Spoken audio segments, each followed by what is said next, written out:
Channel Loki lectures. இன்னைக்கு நம்ம ஒரு நியூ டாபிக் பார்க்க போறோம். சோர்சஸ் வித் பீரியாடிக் வேவ்ஃபார்ம்ஸ், அதாவது AC sources. So AC sources represented as function of time, which is going to vary with time நமக்கு தெரியும். அதில் இம்பார்ட்டண்ட்டான ஒரு 6 டெஃபினிஷன் இருக்கு.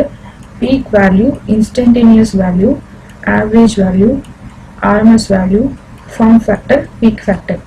இதெல்லாம் வந்து ஏசியோட டிஃப்ரெண்ட் வேல்யூஸ் கிடையாது, but method of measuring the AC voltage or AC கரண்ட்னு சொல்லலாம். ஸோ அதை புரிஞ்சுக்கிறதுக்கு let us take this two waveforms. இது வந்து ஒரு டிசி கரண்ட், இது வந்து ஒரு ஏசி கரண்ட் எடுத்துருக்கும். ஸோ டிசியில் பார்க்கும்போது at any time the values same, இங்கே வந்து கான்ஸ்டன்டாக எடுத்துக்கும். ஸோ இன்ஸ்டன்டேனியஸ் வேல்யூவாக இருந்தாலும் ஆவரேஜ் வேல்யூவாக இருந்தாலும் சேம்னு சொல்கிறோம் டிசியில். ஆனால் இந்த ஏசி வேவ்ஃபார்ம் பாருங்க. ஸோ ஒரு ஹாஃப் ஆஃப் த சைக்கிள், இது வந்து ஒரு சைக்கிள், ஒரு கம்ப்ளீட் சைக்கிள். ஒரு ஹாஃப் ஆஃப் த சைக்கிள், அதாவது பாசிட்டிவ் சைக்கிள் நெகட்டிவ் சைக்கிள் எடுத்துக்கிட்டா, so positive cycle negative cycle எடுத்தா ஈக்குவல் அண்ட் ஆப்போசிட்ல இருக்குன்னு சொல்லலாம். அப்போ இது ரெண்டையும் மெஷர் பண்ணும்போது நமக்கு என்ன ஆகும்னா, டிசி மெஷர் பண்ணும்போது ப்ராப்ளம் கிடையாது. மீட்டர் வந்து டைரக்டா அந்த இன்ஸ்டன்ட்ல என்ன வேல்யூ இருக்கோ அதை காட்ட போகுது. Anyway it's going to be same for full time period. ஆனால் ஏசி இருக்கும்போது ஒவ்வொரு இன்ஸ்டன்ட் ஆஃப் டைமுக்கு ஒரு வேல்யூ இருக்கும். அப்போ எப்படி வந்து இந்த மீட்டர் வந்து மெஷர் பண்ணுவோம் அப்படின்னா, we have to calibrate the meter. ஏதாவது ஒரு ஆவரேஜ் மெஷர் பண்றதுக்கு நாம தான் கால்குலேட் பண்ணணும். இப்போ இந்த வேவ் ஃபார்ம் பார்த்தீங்கன்னா இதுக்கு ஆவரேஜ் எடுக்கிறோம் அப்படின்னு சொன்னா, சரி இது வந்து இன்ஸ்டன்ட் 0, இதை வந்து t/2 எடுத்துக்கலாம், இதை வந்து t எடுத்துக்கலாம். இப்போ 0 to t/2வும் t/2 to t இருக்கிறத நம்ம அல்ஜிபிரிக் சம் எடுத்தா கேன்சல் ஆகும். ஆவரேஜ் அப்படி தான் எடுப்போம் இல்லையா?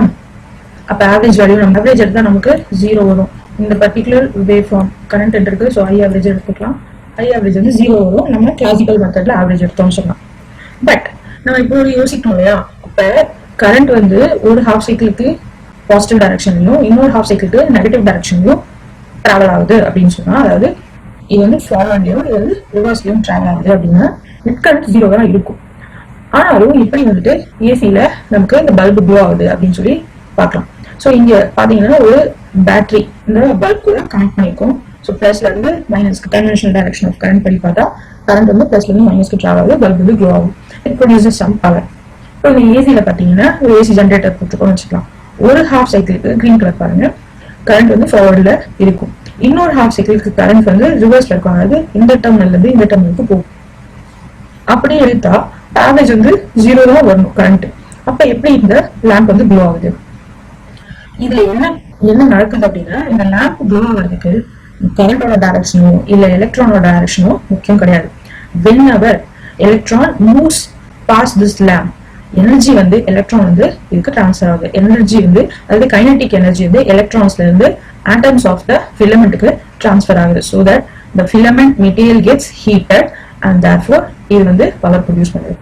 பட் நமக்கு இது பார்க்கும்போது இந்த லேம்ப் வந்து டிசிலையும் ஏசிலையும் கனெக்ட் பண்ணும்போது பார்த்தாலே டிஃபரன்ஸ் தெரியும். டிசில இருக்கும்போது கான்ஸ்டன்ட் ஒரு பிரைட்னஸோட க்ளோ ஆயிட்டு இருக்கும், ஆனா ஏசில இருக்கும்போது ஃபிளிக்கர் ஆகிட்டே இருக்கும். ஸோ நம்ம இந்தியன் ஸ்டாண்டர்ட்ஸ் 50 ஹெர்ட்ஸ் ஃப்ரீக்வன்சிக்கு பார்த்தோன்னா 100 டைம்ஸ் வந்து நமக்கு பாசிட்டிவ் நெகட்டிவ் மாறிட்டே இருக்கு. ஸோ 100 டைம்ஸ் 1 செகண்டுக்கு ஃபிளிக்கர் ஆகிட்டே இருக்கும் பல்ப். ஸோ அப்ப இந்த ஆவரேஜ் வேல்யூ என்ன ஆச்சு அப்படின்னு சொன்னா, இது வந்து கரண்ட் வந்து இதுல நெட் கரண்ட் ஒரு சைக்கிளுக்கான கரண்ட் வந்து 0 இருந்தாலும் பவர் ப்ரொடியூஸ் பண்ணுது. அப்ப நம்ம கரண்ட்டை மெஷர் பண்ணி தான் ஆகணும். பவர் நமக்கு தெரியணும்னா கரண்ட்டை மெஷர் பண்ணி தான் ஆகணும் இல்லையா? ஸோ அப்ப எப்படி மெஷர் பண்றது? இந்த மெத்தட்ல மெஷர் பண்ண முடியாது, வேற ஏதோ ஒரு மெத்தட் யூஸ் பண்ணி நம்ம மெஷர் பண்ணணும். அது என்னன்னு பார்க்கலாம். இப்போ வந்து ஃபார் எக்ஸாம்பிள் நான் ஒரு 2 நம்பர்ஸ் எடுத்துக்கிறேன். 2 - 2 சம் மெஷர்மெண்ட். ஒரு இன்ஸ்டன்ட்ல 2 இருக்கு, எனக்கு இன்னொரு இன்ஸ்டன்ட்ல -2 இருக்கு. இதோட ஆவரேஜ் நான் எடுக்கணும் அப்படின்னு சொன்னா அல்ஜிப்ரிக் சம் தான் எடுப்பேன். 2 - 2 டிவைடட் பை 2. அப்ப எனக்கு என்ன வரும்? 0 தான் வரும். டைரக்டா ஆவரேஜ் எடுத்தா எனக்கு 0 தான் வரும். சரி, இப்படி எடுத்து பார்க்கறேன். இப்போ இந்த 2-ஐ ஒரு வாட்டி ஸ்கொயர் பண்ணிக்கிறேன், 4 வருது. -2 ஸ்கொயர் பண்ணாலும் 4 தான் வரும். இப்போ இதுக்கு நான் ஆவரேஜ் எடுக்கிறேன். So 4 + 4 divided by 2. அப்போ எனக்கு 4னு ஆன்சர் வரும். பட் நான் மெஷர் பண்ண வேண்டியது 2, 4 கிடையாது. ஸோ என்ன பண்ணணும்? இந்த இடத்துல நான் வந்து ஸ்கொயர் பண்ணேன். அப்போ இந்த இடத்துல நான் ரூட் பண்ணணும். அப்போ ரூட் பண்ணும்போது √4 2 வந்துச்சு. ஸோ இதுதான் நான் மெஷர் பண்ண வேண்டிய குவான்டிட்டி 2 வந்துச்சு. அப்போ நான் என்ன பண்ணியிருக்கீங்க? ஃபர்ஸ்ட் ஸ்கொயர் எடுத்தேன், அப்புறம் ஆவரேஜ் ஆர் மீன் எடுத்தேன், அதுக்கப்புறம் ரூட் எடுத்தேன். இதெல்லாம் நம்ம வந்து ஆர்எம்எஸ் வேல்யூ அப்படின்னு சொல்றோம்.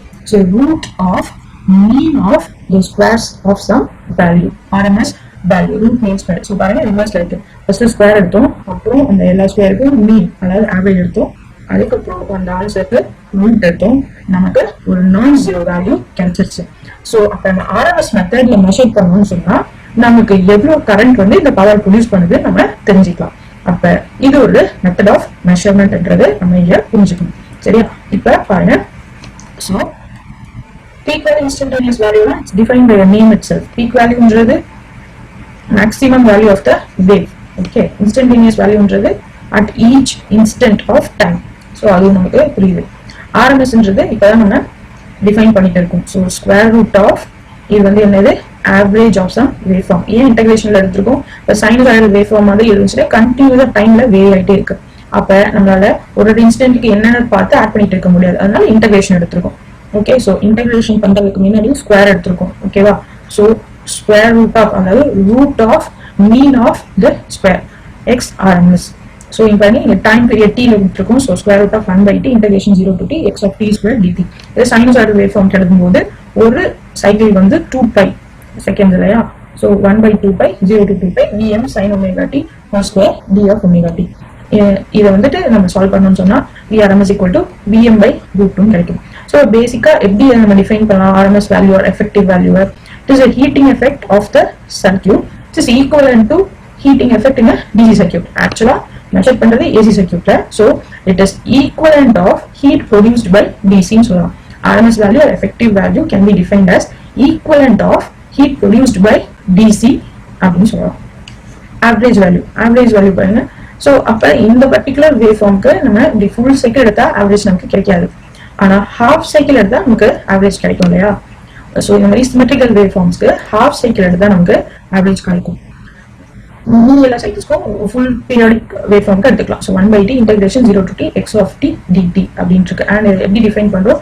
Defined based on charge transfer in the circuit. அதாவது டிசில எவ்வளவு சார்ஜ் டிரான்ஸ்ஃபர் ஆயிருந்திருக்குமோ அதோட ஈக்குவலண்ட் ஏசில நடந்திருந்தா அதை மெஷர் பண்றதுக்கு தேவையான வேல்யூ தான் நமக்கு ஆவரேஜ் வேல்யூ.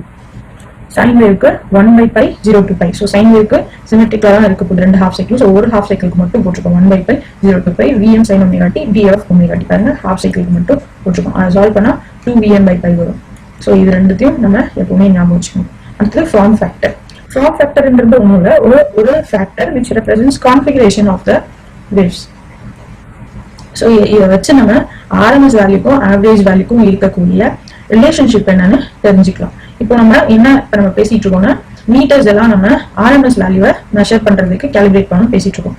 பட் அது வந்து ரொம்ப கஷ்டம். ஸோ நிறைய மீட்டர்ஸ் வந்து மோஸ்ட்லி ஆவரேஜ் வேல்யூவை மெஷர் பண்றதுக்கு தான் கேலிபிரேட் பண்ணிருப்பாங்க. அப்ப அதுல இருந்து ஆர்எம்எஸ் ஃபைண்ட் அவுட் பண்ணணும்னா நமக்கு ஒரு ஃபேக்டர் வேணும், அதுதான் நம்ம ஃபார்ம் ஃபேக்டர்னு சொல்லுவோம். 1.11 அப்படின்னு எனக்கு கிடைக்கிற சைன் இருக்கு. பீக் ஃபேக்டர் பாருங்க, பீக் வேல்யூவை ஆர்எம்எஸ் வேல்யூ வந்து கண்டுபிடிக்கிறதுக்கு தேவையான ஃபேக்டர் தான் பீக் ஃபேக்டர்னு சொல்லுவோம். Okay, so √2 or 1.414. ஸோ நாலுமே பை ஹார்ட் பண்ணிக்கோங்க சைன் இருக்கு.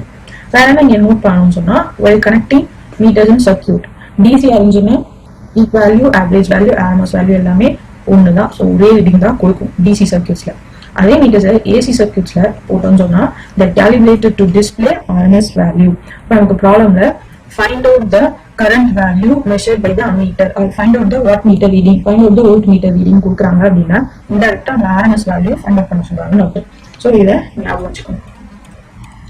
இப்போ இதுல ஒரு கான்ட்ரடிக்ஷன் வருது இல்லையா? இந்த இடத்துல என்ன சொன்னா மீட்டர்ஸ் வந்து ஆவரேஜ் வேல்யூ மெஷர் பண்றதுக்கு தான் கேல்குலேட் பண்ணிருப்பாங்கன்னு சொல்றேன். இங்க வந்து RMS வேல்யூ மெஷர் பண்றதுக்கு தான் கேல்குலேட் பண்ணிருப்பாங்கன்னு சொல்றேன்.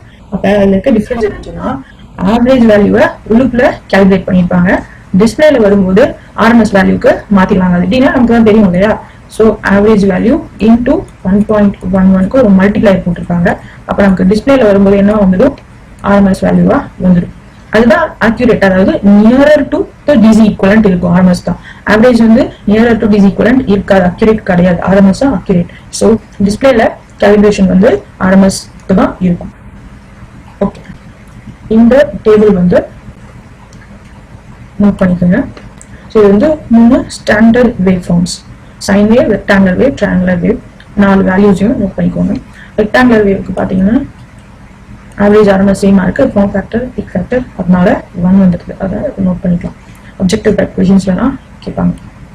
சரி, இப்போ இது எப்படி கால்குலேஷன் பண்றதுன்ட்டு ஏதாவது ஒரு ப்ராப்ளம் பார்ப்போம். எடுத்துக்கலாம். which of the following waveforms have form factor equal to peak factor? நமக்கு 4 waveforms கொடுத்திருக்காங்க. இதுல இவங்க ரெண்டும் எதுக்கு ஈக்குவல் கேட்டிருக்காங்க. நமக்கு இது பீக் ஃபேக்டர் ஃபார்ம் ஃபேக்டர் வேணும்னா நமக்கு என்ன வேணும்? Vm வேணும், V average வேணும், V RMS கண்டிப்பா வேணும். இது மூணு ஃபைண்ட் அவுட் பண்ணாதான் இது ஃபைண்ட் அவுட் பண்ண முடியும். ஸோ இன்டெரக்டா இதை நம்ம ஃபைண்ட் அவுட் பண்ணணும்னு அர்த்தம். Vmன்றது பீக் வோல்டேஜ் அவங்களே எல்லா வேவ் ஃபார்முக்கும் கொடுத்துருக்காங்க, அதை அப்படியே யூஸ் பண்ணிக்கலாம். அப்ப நம்ம ஃபைண்ட் அவுட் பண்ண போது V ஆவரேஜும் V RMSும் சரி ஏதாவது ஒன்று ரெண்டு வேவ் ஃபார்ம் பார்க்கலாம். A wave form B wave form எடுத்துக்கலாம். ஸோ இதில் பாருங்க 0 to T/2 T/2 to T, இது வந்து சிமெட்ரிக்கல் வேவ் ஃபார்ம். ரெண்டு ஹாஃப் சைக்கிளும் ஒரே மாதிரி இருக்கு. இப்போ இது பாருங்க இது சிமெட்ரிக்கலா? சிமெட்ரிக்கல் கிடையாது. இது வந்துட்டு பிளஸ் வேல்யூ இருக்கு, இது வந்து 0 வேல்யூ இருக்கு, இது அகைன் பிளஸ் 0 போயிட்டே இருக்கு. அதாவது யூனிபோலாரிட்டி. இது வந்து டிசி வேவ் ஃபார்ம் தான், ஆனா டிசி வேவ் ஃபார்ம்லே வேரிங்கா இருக்கு. ஸோ இதுக்கு ஆவரேஜ் RMS ஃபைண்ட் அவுட் பண்ண முடியும். சி வந்து ஃபுல்லா டிசி வேவ் ஃபார்ம் கொடுத்துருக்காங்க. டி வேவ் ஃபார்ம் பாருங்க மத்திய இது யூனிபோலாரிட்டி, ஒன்லி பிளஸ் போலாரிட்டி இருக்கு, பட் அதுலயே நமக்கு வேரியேஷன் இருக்கு. அதனால average RMS value find out பண்ண சொல்லிருக்காங்க. சரி வாங்க இப்போ இந்த ஏ வேவ் ஃபார்ம் பண்ணி பார்க்கலாம். So case here எடுத்துட்டேன். V RMS is equal to square root of 1 by t 0 to t v square dt. here 0 to t வந்துட்டு 0 to t/2 t/2 2 to t எடுத்துருக்கேன். ஏன்னா ஃபர்ஸ்ட் ஹாஃப்ல வந்து பிளஸ் விஎம்மும் செகண்ட் ஹாஃப்ல minus விஎம்மும் கொடுத்துருக்காங்க, அதனால அவங்க ஸ்பிளிட் பண்ணி எடுத்துருக்கோம். இப்போ இது வந்து சிம்பிளிஃபை பண்ணுங்க. சிம்பிளிஃபை பண்ணி லிமிட்லாம் அப்ளை பண்ணா லாஸ்டா விஎம் அப்படின்னு கிடைக்கும் ஆன்சர். அதுக்கு V ஆவரேஜ் கால்குலேட் பண்ணணும்னு சொன்னா, ஸோ நான் என்ன சொன்னோம், கேசி வந்து சிமெட்ரிக்கல் வேவ் ஃபார்ம் சொன்னோம். சிமெட்ரிக்கல் வேவ் ஃபார்முக்கு ஃபுல் டைம் பீரியட் எடுக்க முடியாது. சாரி இங்க தப்பா இருக்கு. 1 by t/2 லிமிட்லயும் 0 to t/2 vdt, அதாவது ஹாஃப் சைக்கிளுக்கு தான் எடுக்க முடியும். Symmetrical wave form. சிமெட்ரிக்கல் என்ன? பாசிட்டிவ் ஹாஃப் சைக்கிளும் நெகட்டிவ் ஹாஃப் சைக்கிளும் ஒரே மாதிரி இருந்தா symmetrical wave form. So half சைக்கிளுக்கு எடுத்தா 1 by t/2 0 to t/2 vdt. எல்லா இடத்துலையும் சப்ஸ்டியூட் பண்ணா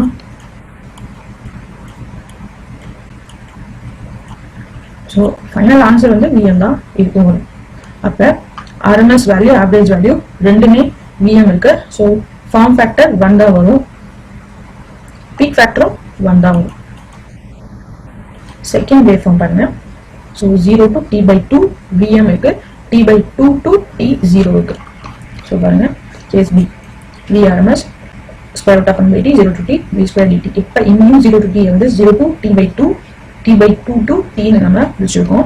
ஆனா first half cycle positive half சைக்கிள்ல Vm பாசிட்டிவ் இருக்கு, செகண்ட் ஹாஃப் சைக்கிள்ல நெகட்டிவ் ஹாஃப் சைக்கிள்ல Vm 0 இருக்கு, நெகட்டிவே இல்ல 0 கொடுத்துருக்காங்க. அப்ப இந்த ஃபுல் டேர்ம் 0 ஆயிடும். இதை மட்டும் சிம்பிளிஃபை பண்ணா நமக்கு ஆன்சர் Vm/√2 கிடைக்கும்.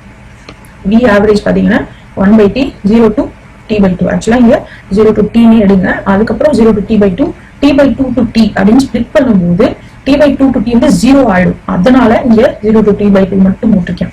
ஸோ ஃபைனல் ஆன்சர் இதுக்கு Vm/2. இதுல இருந்து ஃபார்ம் ஃபேக்டர் பீக் ஃபேக்டர் ரெண்டும் கால்குலேட் பண்ணலாம். ஸோ இது இந்த லெக்சர் புரிஞ்சிருக்கும்னு நினைக்கிறேன்.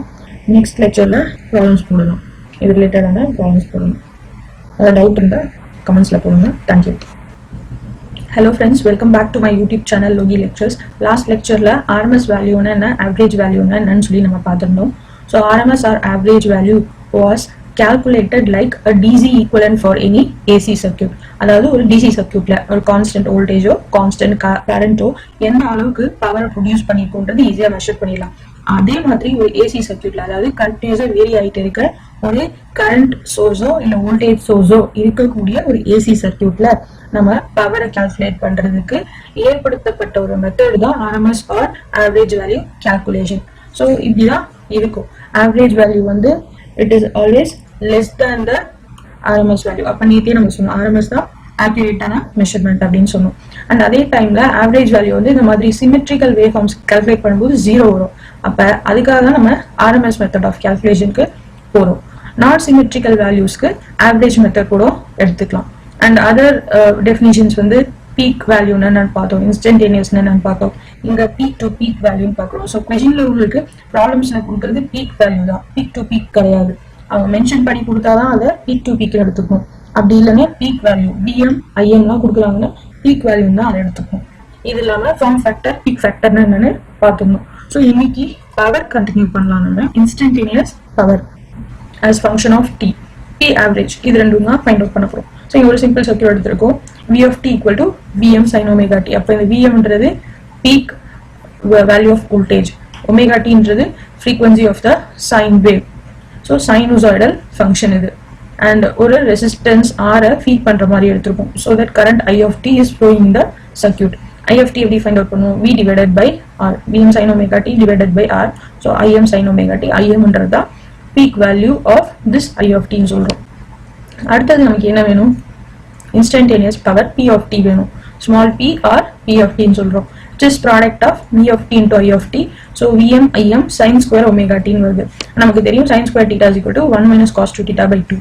அது அப்படியே இங்க substitute பண்ணுங்க.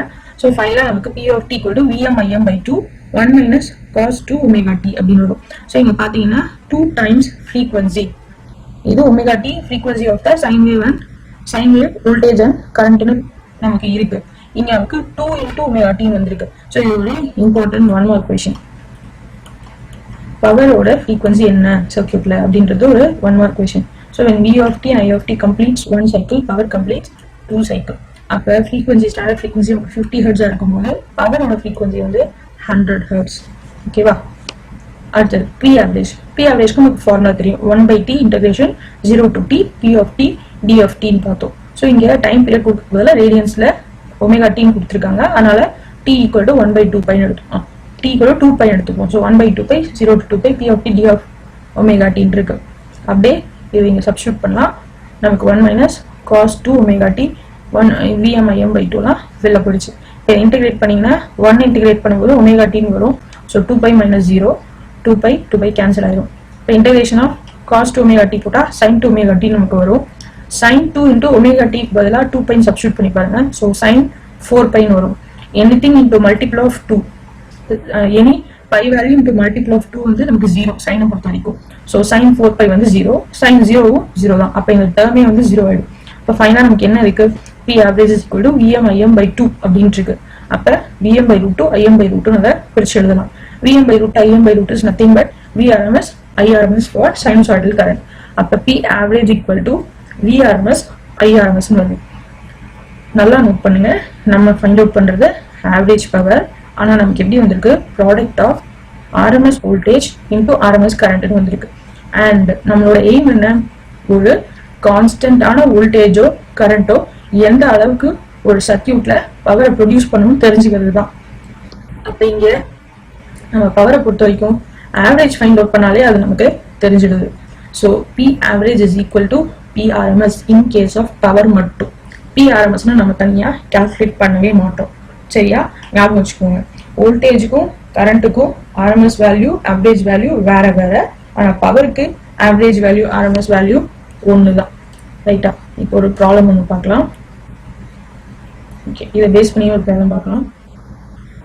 See, current and voltage in a AC circuit are given as V equal to 100 sin 314t, I equal to 10 sin 314t.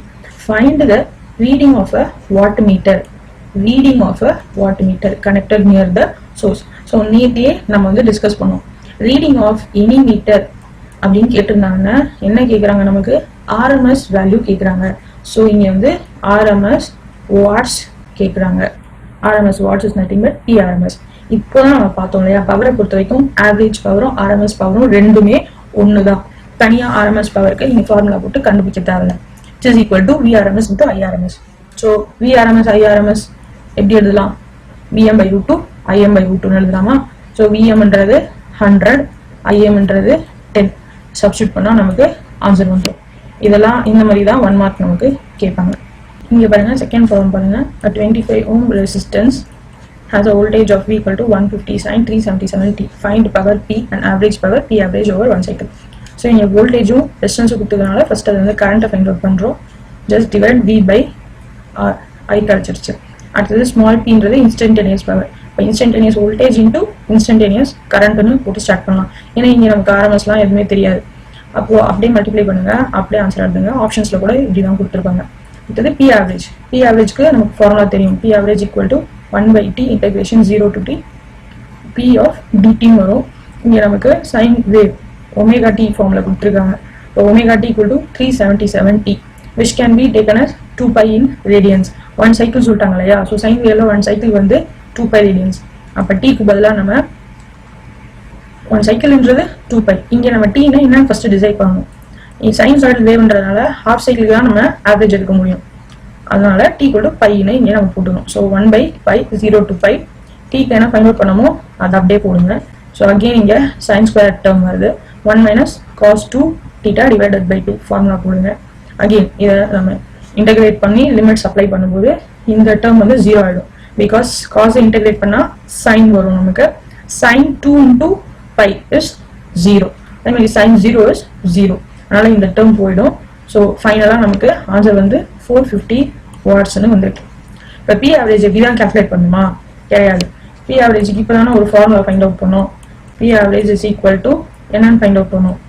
Vm/√2 into Im/√2. அதை இங்கே அப்ளை பண்ணலாம் இல்லையா? கண்டிப்பாக பண்ணலாம்.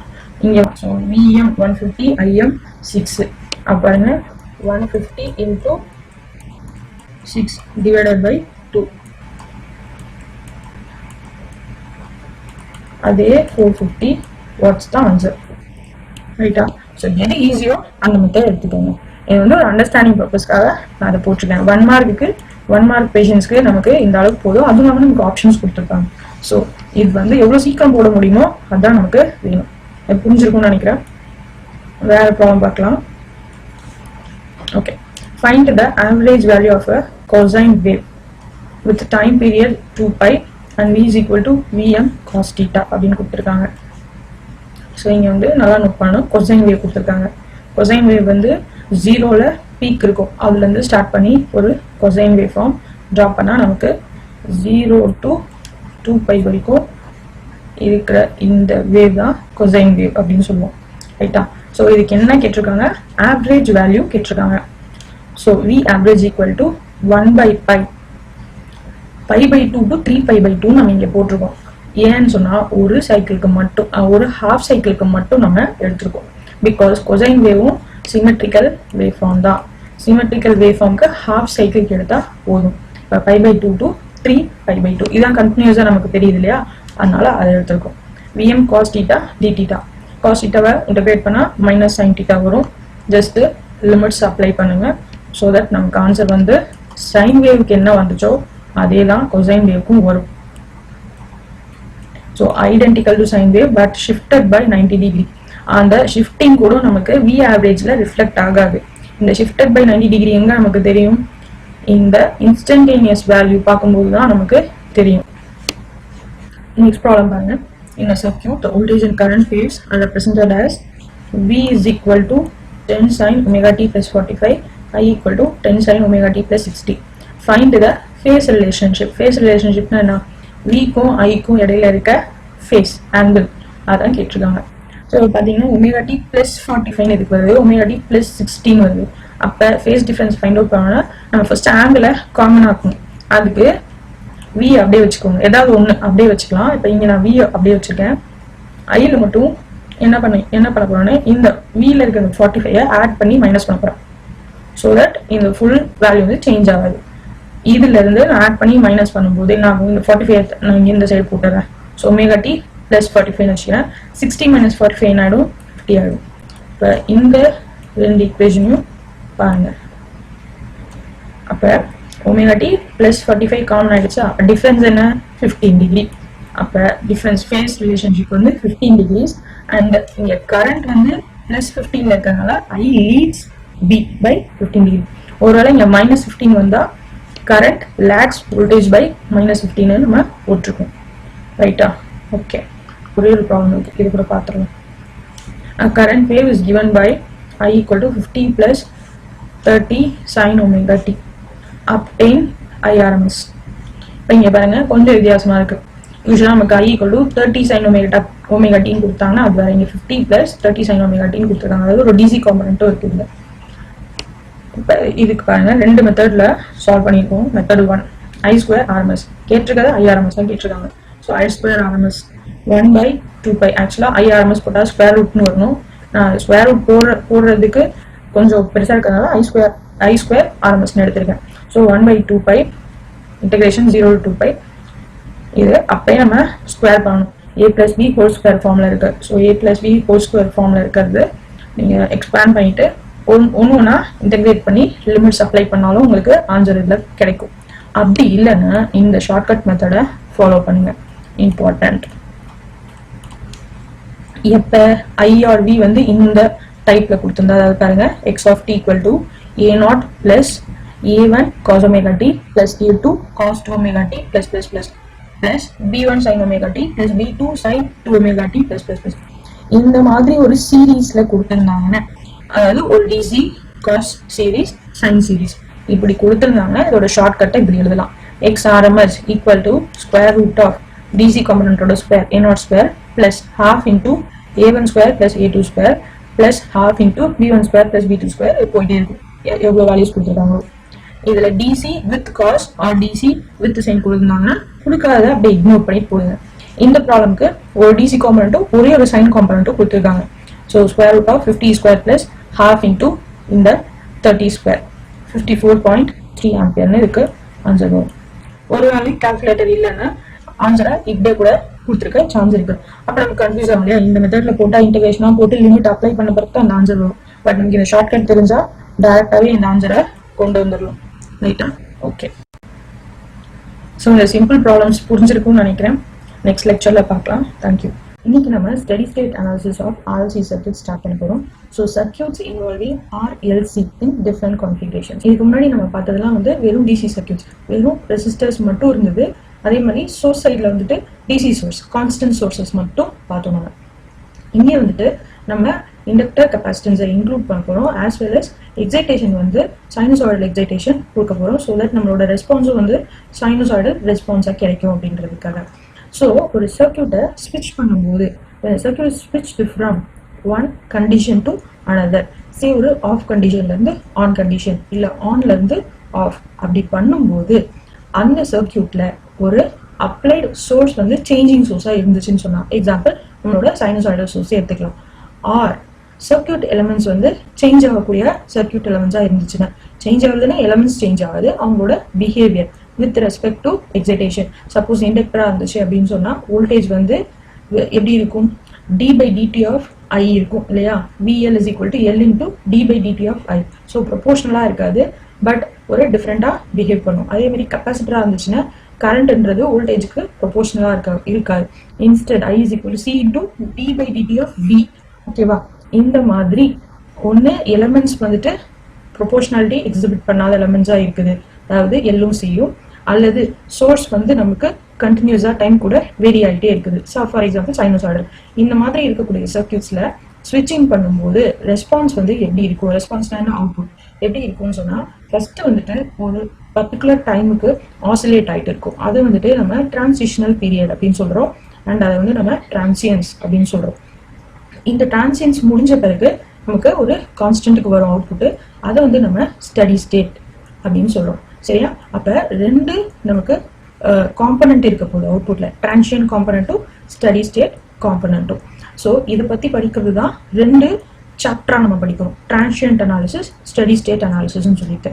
அதில் இந்த சாப்டர் வந்து ஸ்டடி ஸ்டேட் அனாலிசிஸ் பார்த்துட்டு அப்புறமேட்டா நம்ம டிரான்சியன்ட் அனாலிசிஸ் போகலாம். ரைட். இப்போ நம்ம ஒரு முக்கியமான கொஸ்டின் இருக்கு நம்மளோட சர்க்யூட் தியரியில, ஏன் நம்ம சைனசாய்டல் எக்ஸைட்டேஷன் கொடுக்கணும் அப்படின்னு சொல்லிட்டு. அண்ட் இந்த சாப்டர் பேர் வந்து otherwise called as sinusoidal study state analysis of RLC circuits. ஏன் அப்படி சொல்றோம் அப்படின்னு சொன்னா அதுக்கு தான் இங்க பதில் இருக்கு. நம்மளோட சோர்சஸ் எல்லாமே சைன் சோர்சஸ் அப்படின்னு நம்ம சொல்றோம். அதுக்கு சில ரீசன்ஸ் இருக்கு. ஃபர்ஸ்ட் ரீசன் என்னன்னு சொன்னா, நம்ம சைனசாய்டல் இன்புட் கொடுக்கும்போது அவுட்புட்டும் நமக்கு சைனசாய்டல கிடைக்கும். என்ன ஆப்ரேஷன் சர்க்யூட்ல நடந்தாலும், say addition, subtraction, integration or differentiation. So சர்க்யூட்ல நம்மளோட கரண்ட் டிராவல் ஆகும்போது இல்லை வோல்டேஜ் அப்ளை ஆகும்போது டிஃப்ரெண்ட் எலிமெண்ட்ஸ் இருக்கு சர்க்யூட்ல, அதெல்லாம் டிஃப்ரெண்ட் பிஹேவியரை எக்ஸிபிட் பண்ணுது. சே ஒரு இண்டக்டரா இருந்துச்சு அப்படின்னு சொன்னா, ஒரு கெப்பாசிட்டரா இருந்துச்சு அப்படின்னு சொன்னா, நமக்கு கரண்ட் கூடயோ வோல்டேஜ் கூடயோ டிஃப்ரெண்ட் ரிலேஷன்ஷிப்ஸ் எக்ஸிபிட் பண்ணுது. அப்படி பண்ணும்போது சைன் சோர்ஸ் கொடுத்தா மட்டும் நமக்கு ரெஸ்பான்ஸ் வந்து சைனாவே கிடைக்கும். ஃபார் எக்ஸாம்பிள், இப்போ சைனை வந்துட்டு இன்டகிரேட் பண்ணால் காஸ் கிடைக்கும். காஸும் ஒரு சைன் வேவ் தான். அதே மாதிரி d by dt of sine வேவ்னு கொடுத்தாலும் மறுபடியும் நமக்கு ஆன்சர் காஸ்ல தான் கிடைக்கும். ஸோ சைன் காஸ் ரெண்டுமே நம்ம forms of sinusoidal wave forms அப்படின்னு தான் சொல்ல போகிறோம். ஸோ இது ஃபர்ஸ்ட் ரீசன். நம்ம இன்புட் சைனசாய்டில் கொடுத்தா அவுட்புட் வந்து சைனசாய்டிலேயே கிடைக்கும். அதுதான் ஃபர்ஸ்ட் ரீசன். செகண்ட் ரீசன் என்னன்னு சொன்னால், ஃபோரியர் அனாலிசிஸ் படி, ஃபோரியர் சீரீஸ் படி, any waveform is combined effect of sinusoids along with harmonics அப்படின்னு சொல்லுது. அது ஒரு ட்ரையாங்குலர் வேவ் கொடுத்தா கூட ஃபண்டமெண்டல் வந்து அது ஒரு சைன் வேவ் தான், அது கூட ஹார்மோனிக்ஸ் ஆட் இருக்கிறதுனால அது வந்து ட்ரையாங்குலர் வேவ் மாதிரி நமக்கு தெரியுது அப்படின்னு சொல்லி ஃபோரியர் சீரிஸ் சொல்லுது. இப்போ பேசிக்காவே எல்லாமே சைன் வேவ் அப்படின்னு எடுத்துக்கலாம். இப்போ நம்ம கொடுக்கறதே ஸ்மூத்தாக சைன் வேவாக கொடுத்துடலாம் இல்லையா?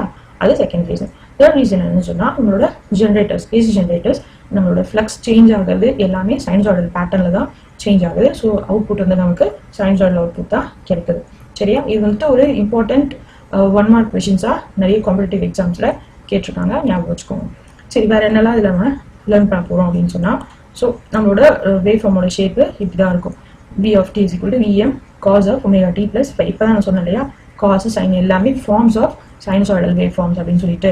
ஸோ காஸ்ன்றது என்னன்னு சொன்னால், சைன் வேவ்ல ஒரு ஷிஃப்ட் கொடுத்தா காஸ் வேவ் கிடைக்கும் இல்லையா, காஸ் வேவ்ல ஒரு ஷிஃப்ட் கொடுத்தா சைன் வேவ் கிடைக்கும். And this can be written as Vm sin omega t.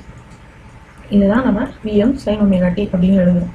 ஏன் நம்ம சைனில் எழுதுறோம் அப்படின்னு சொன்னால், காஸ் வேவ் எழுதும்போது எடுத்த உடனே மேக்னிடியூட் வந்துட்டு அதாவது டைம் 0 இருக்கும்போது மேக்னிடியூட் வந்து மேக்ஸிமம் இருக்கும். ஆனால் சைன் வேவ்ல வந்துட்டு 0லேருந்து ஸ்டார்ட் ஆகி கொஞ்சம் நேரம் கழிச்சு தான் மேக்ஸிமம் ஆகும். ஸோ நமக்கு அனலைஸ் பண்ணுறதுக்கு ஈஸியாக இருக்கும்ன்றக்காக நம்ம சைனில் எழுதிக்கணும். சரியா? வேற என்னெல்லாம் இதில் தெரிஞ்சுக்கணும் அப்படின்னு சொன்னால், இது வந்துட்டு நமக்கு தெரியும் பீக் வேல்யூஸ் அப்படின்னு சொல்கிறோம். And T is 1 time period, அதாவது ஒரு ஃபுல் ரொட்டேஷன், ஒரு பாசிட்டிவ்லேருந்து நெகட்டிவ் வந்து ஃபுல் சைக்கிளுக்கு தேவையான டைம் பீரியட் தான் டீன்னு சொல்கிறோம் நம்ம. So omega is equal to 2π/t or omega is equal to 2πf, where 1/t is equal to f. Because இந்த டைம் பீரியட் வந்து நிறைய ரிப்பீட் ஆகிட்டே இருக்கும். 1 செகண்டுக்கு எத்தனை வாட்டி ரிப்பீட் ஆகுதோ அதை நம்ம ஃப்ரீக்வன்சி அப்படின்னு சொல்கிறோம். அப்புறம் omega t, argument omega t is nothing but 2π radians or 360 degrees. அதுலேருந்து omega is equal to 2π/t அப்படின்றது. வேறு என்னதான் தெரிஞ்சுக்கணும்னா, change of phase angle shifts the curve along the time axis. Okay, இப்போ நம்ம இந்த இன்புட் வேவ்க்கு என்ன ஷிஃப்ட் கொடுத்தாலும் லெஃப்ட் ரைட் எப்படி ஷிஃப்ட் கொடுத்தாலும் முன்னாடி பின்னாடி மூவ் ஆகுமே தவிர இதோட ஷேப் வந்து மாறவே மாறாது. வித்தவுட் சேஞ்சிங் த ஷேப், அதாவது ஆம்ப்ளிடியூடும் ஆங்குலர் ஃப்ரீக்வன்சியும் ஃபிக்ஸ்டு, ஆல்வேஸ் ஃப்ரீக்வன்சி வந்து ஃபிக்ஸ்டு. அது ஒரு பெரிய ரீசன் நம்ம சைன் வேவ் யூஸ் பண்ணுறதுக்கு. சரியா? ஓகே, ஸோ வேறு என்னெல்லாம் இருக்குது? RMS values, instantaneous values, peak values already நம்ம பார்த்துருக்கோம். V and I, function of sine or cosine with augment omega t, இப்போ நான் பார்த்தோம். So omega is angular frequency, F is frequency or cycles per second அப்படின்னு சொல்கிறோம். இது வந்து important, ஞாபகம் வச்சுக்கணும், எல்லா இடத்துலையும் யூஸ் பண்ண போகிறது.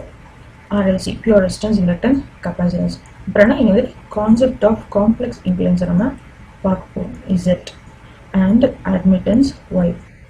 So Z is equal to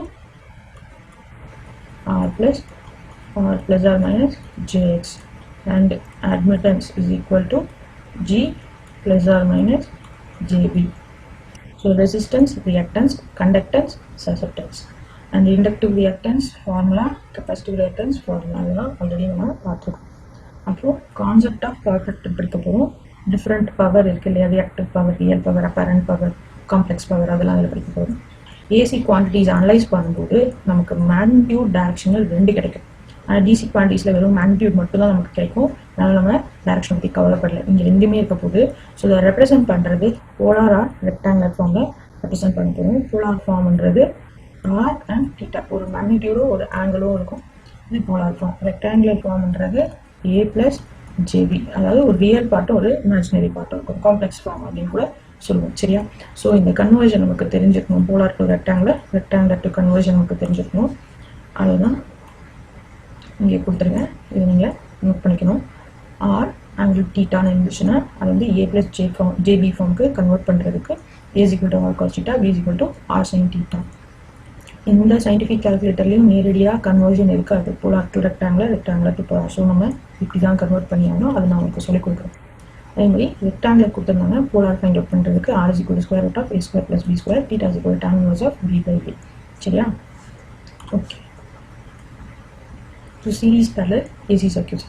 series சர்க்யூட்ஸில் வோல்டேஜ் வந்து டிஃப்ரெண்ட்டாக இருக்கும், கரண்ட் சேமாக இருக்கும். பேரலல் சர்க்யூட்ஸில் கரண்ட் டிஃப்ரெண்ட்டாக இருக்கும், வோல்டேஜ் சேமாக இருக்கும். அதை வச்சுட்டு நம்ம சீரீஸ் சர்க்யூட்டாக இருந்தால் இம்பிடன்ஸ் ஃபைண்ட் அவுட் பண்ணுங்கள், parallel circuit இருந்தால் admittance find out பண்ணுங்க. And J is given as ohms, impedance is given as mho. எது கொடுத்துருக்காங்க சர்க்கியூட்ன்றதை பார்த்து proceed பண்ணுங்க. சரியா? And current division rule, voltage division rule. So பாருங்க current division rule parallel circuits apply பண்ணுவோம். எப்படி டிசி சர்க்கியூட்ஸில் பண்ணணுமோ அதே தான். ஆர்க்கு பதிலாக இசட்னு போடுங்க. சப்போஸ் அட்மிட்டன்ஸ் கொடுத்துருந்தாங்கன்னா ZBக்கு பதிலாக YA அப்படின்னு வரும், மாற்றி வரும். வோல்டேஜ் டிவிஷன் கொடுப்பாங்க சீரிஸ் சர்க்கியூட்ஸில், இங்கேயும் அதே தான். ரெசிஸ்டன்ஸ் என்னவோ அதுபடி தான் இம்பிடன்ஸ் வரும். சப்போஸ் அட்மிட்டன்ஸ் கொடுத்துருந்தாங்கன்னா ZAக்கு பதிலாக YB divide by YA + YB நம்ம பண்ணணும். இப்போ இது ரிலேட்டடாக ஒரு ப்ராப்ளம் பார்க்கலாம். பாருங்க, a series circuit has R is equal to 4 ohms, L is equal to 0.01 Henry. Find the impedance at 100 Hz and 50 Hz. Resistance கொடுத்துருக்காங்க, இண்டக்டன்ஸ் கொடுத்துருக்காங்க, ஃப்ரீக்வன்சி சேஞ்ச் பண்ணியிருக்காங்க. அதுக்குபடி நமக்கு ரிசல்ட் கேட்டிருக்காங்க. Z is equal to R plus JXL நமக்கு தெரியும். And XL is equal to 2πf into L. So different values of Fக்கு 2 different values of X கிடைக்கும். So Z1 complex ஃபார்மில் எழுதுனா R plus JXL1. ஓகேவா? Z2 அதே மாதிரி R plus JXL2. இதில் என்ன நமக்கு சேலஞ்சுன்னு சொன்னால் இந்த காம்ப்ளெக்ஸ் ஃபார்மை போலார் ஃபார்முக்கு கன்வெர்ட் பண்ணணும். சரியா? அது அப்படின்னு சொல்லி கொடுத்துறேன். இது ஒரு எக்ஸாம்பிள் பார்த்துடலாங்க. So Z1 2 plus J into 6.28 இருக்கு. ஸோ இதோட ரெக்டாங்கிள் ஃபார்ம் எனக்கு எப்படி வரும்? Square root of 4 square plus 6.28 square angle tan inverse of 6.28 divided by 4. இப்படி தான் நான் எழுதுவேன் போலார் ஃபார்ம் எழுதும்போது. ஆன்சர் வந்து எனக்கு கன்வர்ஷனில் கொடுத்துருப்பாங்க இல்லையா? இப்போ ஆன்லைன் கால்குலேட்டர் கொடுத்துருந்தா எப்படி இதை ஃபைண்ட் அவுட் பண்ணுறதுன்னு சொல்கிறேன். பிகாஸ் ஆன்லைன் கால்குலேட்டரில் டைரெக்டாக நமக்கு ரெக்டாங்குலர் டு போலார் கன்வர்ஷன் இருக்காது. இந்த ஆப்ரேஷனை தான் நம்ம பண்ணணும். அது எப்படின்றத நான் உங்களுக்கு காமிச்சிடுறேன். ஸோ பாருங்கள், நம்ம என்ன பண்ணணும்? Square root of 4 square plus 6.28 square.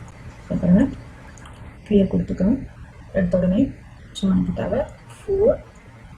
Okay, bracket போகும் first. Open bracket 4 square plus 6.28 square close bracket. ப்ராக்கெட்குள்ளே 4 ஸ்கொயர் ப்ளஸ் 6.28 ஸ்கொயர் கொடுத்துருச்சு. இப்போ எனக்கு என்ன பண்ணணும்? ரூட் எடுக்கணும். ஸோ எங்கே பாருங்கள், இங்கே இருக்குது ஸ்கொயர் ரூட். ஓகேவா? ஸோ ஸ்கொயர் ரூட் எடுத்தால் 7.445. அது நம்ம என்ன எழுதிக்கோங்க? 7.45 எழுதிருக்கோம். ஓகேவா? அடுத்தது ஆங்கிள் ஃபைண்ட் அவுட் பண்ணணும். பாருங்கள், tan inverse of 6.28 divided by 4. So அது எப்படி பண்ணணும்? கிளியர் கொடுத்துக்கோங்க.